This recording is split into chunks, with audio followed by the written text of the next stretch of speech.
राधा जी के जन्म की सबसे लोकप्रिय कथा यह है कि वृषभानु जी को एक सुंदर शीतल सरोवर में सुनहरे कमल में एक दिव्य कन्या लेटी हुई मिली। वे उसे घर ले आए, लेकिन वह बालिका आंखें खोलने को राजी ही नहीं थी।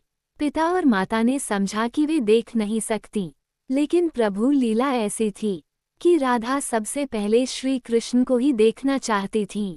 अतः जब बाल रूप में श्री कृष्ण जी से उनका सामना हुआ तो उन्होंने आंखें खोल दी। एक अन्य कथा के अनुसार राधा द्वापर युग में श्री वृषभानु के घर प्रकट होती हैं।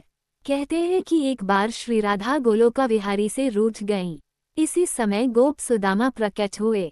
राधा का मान उनके लिए असह्य हो गया।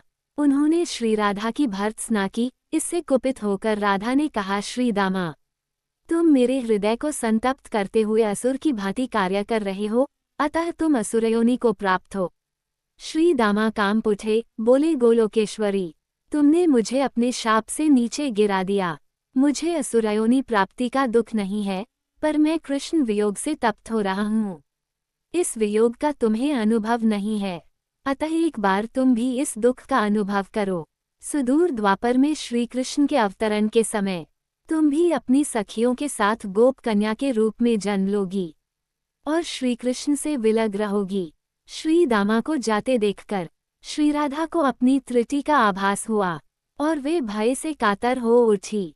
तब लीलाधारी कृष्ण ने उन्हें सांत्वना दी कि हे देवी, ये शाप नहीं अपितु वरदान है। इसी निमित्त से जगत में तुम्हारी मधुर लीला रस की सनातन धारा प्रवाहित होगी, जिसमें नहाकर जीव अनंतकाल तक कृत्य होंगे। इस प्रकार पृथ्वी पर श्री राधा का अवतरण द्वापर में हुआ। नृगपुत्र राजा सुचंद्र और पितरों की मानसी कन्या कलावती ने 12 वर्षों तक तप करके श्री ब्रह्मा से राधा को पुत्री रूप में प्राप्ति का वरदान मांगा। फलस्वरूप द्वापर में वे राजा वृषभानु और रानी कीर्तिदा के रूप में जन्मे।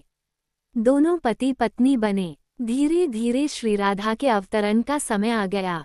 संपूर्ण व्रज में कीर्तिदा के गर्भधारण का समाचार सुख स्रोत बनकर फैलने लगा। सभी उत्कंठा पूर्वक प्रतीक्षा करने लगे।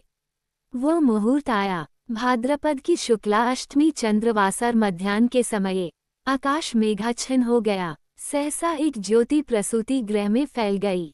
यह इतनी तीव्र ज्योति थी कि सभी के नेत्र बंद हो गए। एक क्षण पश्चात गोपियों ने देखा कि शत सहस्त्र शरचंद्रों की कांति के साथ एक नन्ही बालिका कीर्तिदा मैया के समक्ष लेटी हुई है। उसके चारों ओर दिव्य पुष्पों का ढेर है। उसके अवतरण के साथ नदियों की धारा निर्मल हो गई, दिशाएं प्रसन्न हो उठी। शीतल मंद पवन अरविंद से सौरभ का विस्तार करते हुए बहने लगी। बोलो राधे राधे फोल्डेड हैंड्स।